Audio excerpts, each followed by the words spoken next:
So hello everyone, in this video we're going to see the various features of Python and PyCharm Community Edition. Now the very first thing that you want to explore here is the project panel. This project panel can be minimized and maximized using just clicking once on the project that is written here on the left hand side, and this is where you can actually select your files and folders, and it shows the location of files that are open here. As soon as you select a file from this particular panel, you will find that the file opens in this bigger panel, and here is where you can actually do the coding stuff and everything else. So now we move on to so you can click on this to basically increase the field of view for your file. Next, when you select project, how to make a new file, you can go to file, select new, and in this one if you select a Python file, it will give you a dialog box wherein it is asking for the name of the file. I'll give the file name as new one and I will hit enter, so it will create a new one.py file for me, which is open in this particular window here. And now we can start writing the code from this particular line, that is the first line in this particular file here.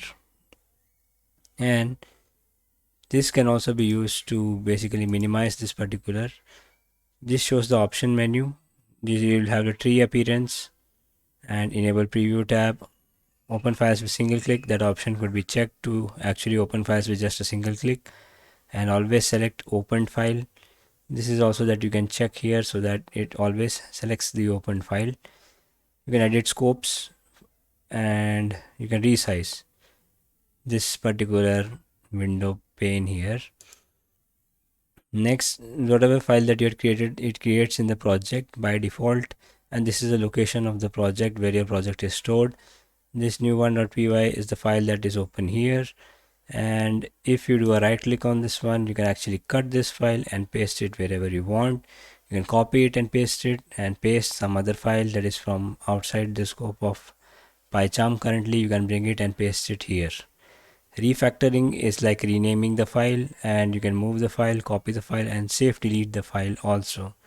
This can also be used to create a Python package. In this particular refactor option here, you can convert it into a Python package. Bookmarks, that helps us to locate stuff quicker. Reformat the code, delete, and you can simply delete it using this D command, that you can hit delete key on the keyboard or use the D on your keyboard to delete it.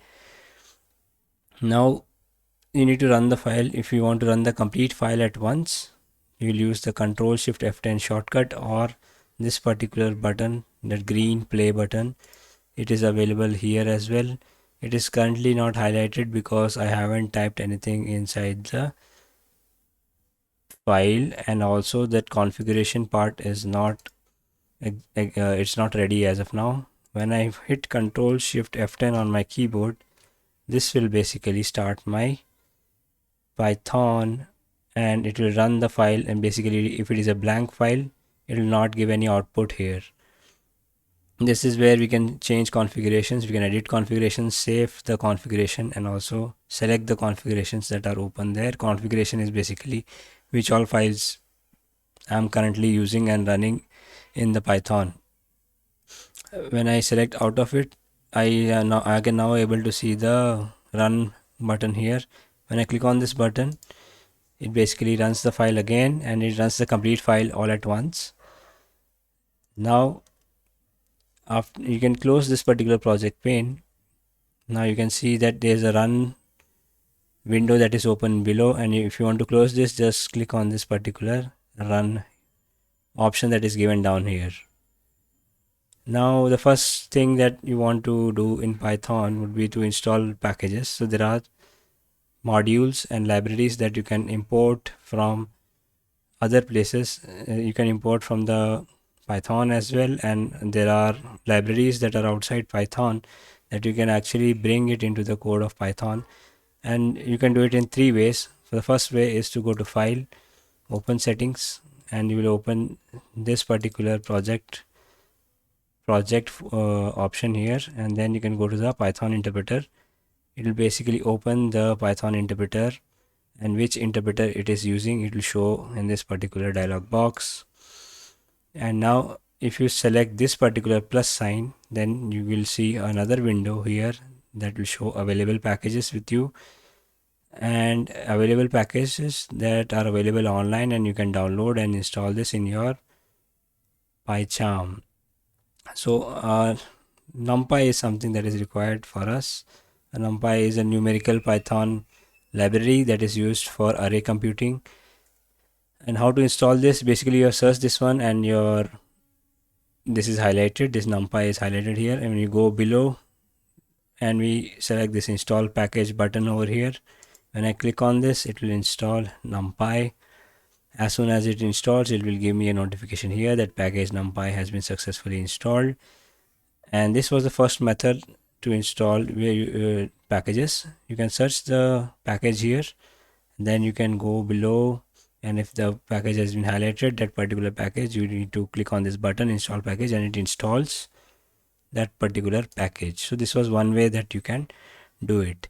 Another way is that Python packages is listed here below in the bottom of the screen, and when you select on this, it basically opens the same thing but in a smaller format here. When I click on this, and now suppose if I want to install pandas, I'll just type pandas, and this has searched pandas online. And how to add this package? You can add a package here if you want to create a new package, and you can add a package. But to install this particular pandas package, I'll go to the right hand side, and I'll follow this install button here. I click on this button, and it starts installing pandas for me.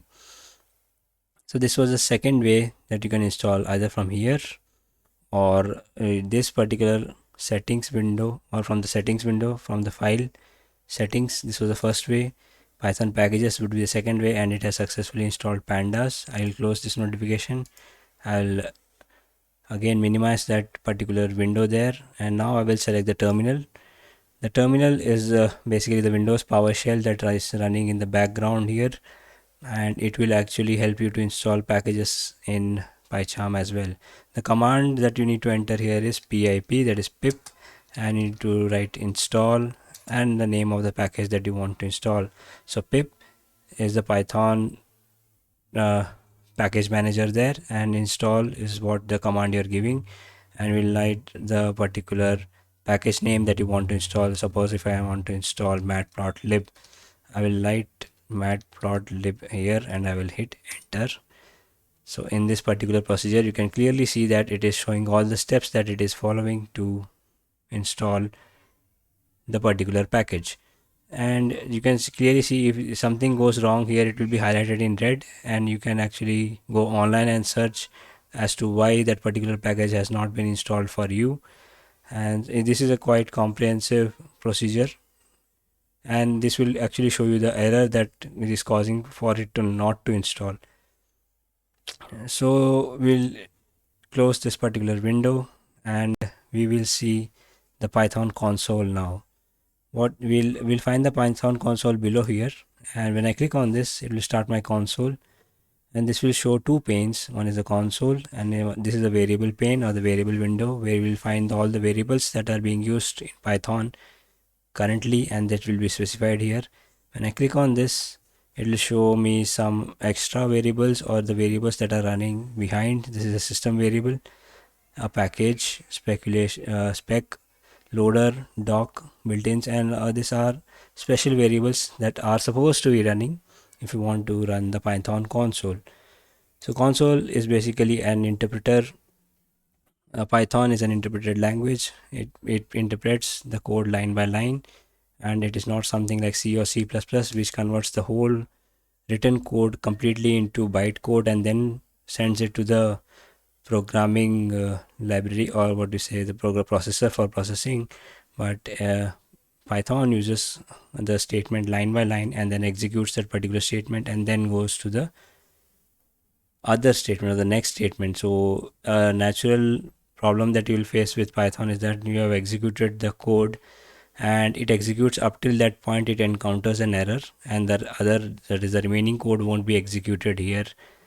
And so you, at a time, you can find only just a single error in Python. But if you use an IDE like PyCharm, it will actually highlight in the code in the form of underlining in the red underlined. If the stuff is red underlined, that means it is actually a warning or an error there that you need to rectify before running the code, or the console will get stuck at that particular point, and the code that is written ahead of that particular line will not get executed. So Python console is where you can actually do simple calculations like 3 plus 3 would give you 6, and 5 divided by 5, that gives you 1. 6 multiplied by 6 will give you 36, and this is where you can actually do basic computation.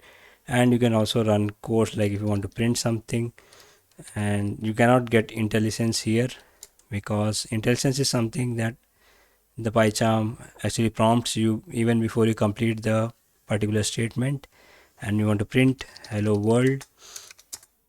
So you type in here and just hit enter, and it prints hello world for you on the console. So this particular kind of a programming method that we use in the case of console is quite tedious, because every time you need to enter the code and then think what you're supposed to code, or what particular code that you want to give next, and this takes time, and it is somewhat time consuming. And because it is time consuming, people don't prefer to code it in the console, and we have IDEs for this particular purpose. So it will give you a script file wherein actually you can write all the code, and then you can just simply select the code and execute using Alt Shift E, or you can run the complete code using Control Shift F10 on your keyboard. This will run the complete file since nothing was there, so it actually printed nothing on the run tab there. I'll close this one, and this was something quite an introductory session to you, and I would feel that many more things have to be taught. But one more thing that I want to like to point out here is that this 2 persons that you're seeing here, this is where you can do code with me. That is, you can invite others to join your IDE or join another IDE to work together on a project. So you can collaborate using this particular option that is enabled here. Enable access and copy invitation link. You can copy this link and give the link to your friends or your co-workers, and then you can start working on the same code. And this is, you have already figured out that this is the configuration, and this is the run button for running the complete file at once. And this run button will basically run this particular file that is selected here. If there was some other file, suppose if it was new2 there, and if that was selected, it will run the new2, even though new1 is currently active, it will run that new2 file. So be careful with that particular option there. This is debugger. Debugging is something we'll look at a later stage. This is a stopping button. If you're running something that takes a lot of time and you want to stop that particular file from running, you can simply click this particular red button. It is also available in the console here. This is a stop console, and you can stop the console if you're running something that is taking too much time, or if you're into an infinite loop where the loop keeps on continuing running and you cannot stop the loop. So a simple button here, that it will be a red button, that will stop the console. Now it has stopped the console, and you can simply rerun the console if you want, and it reruns the console and it refreshes. So whenever you have done some amount of coding here, you can your console will get open up if you are partially executing statements and picking up statements and then executing, and this console will get filled up with data. So you can simply rerun the console, or you can close the console and again you can open it so that it refreshes the console. But always remember that you will lose out on your variable data, and that kinds of refreshes the memory of the computer, so that will be helping in speeding up the system as well. And this was something, again the settings option is here. You can do plugins, you can change the theme from here. A view mode, so that is something you can use for changing the view that is you're seeing here. And settings is something that is quite, see, whatever package that you install, it will be available in the project Python interpreter, and you can see here that you have just installed pandas and also NumPy, Matplotlib, and some other extra things that you are seeing here that comes basically with those packages. And this was the interpreter part. Now you can see that this particular right bottom, there's a lock here, make the file read only. This you can select to make the file to make it as read only, so that you can't make changes to the file anymore. And this is your interpreter. If you select on this one again, if you select interpreter settings, it opens the same. Control Alt S shortcut is there for this opening the settings. You can figure out what settings you want to change. Just there you can search there. Suppose if I want to increase the font size, which I had done in the last video, and this can change the font as well here. I'll keep it there, the default value. Okay.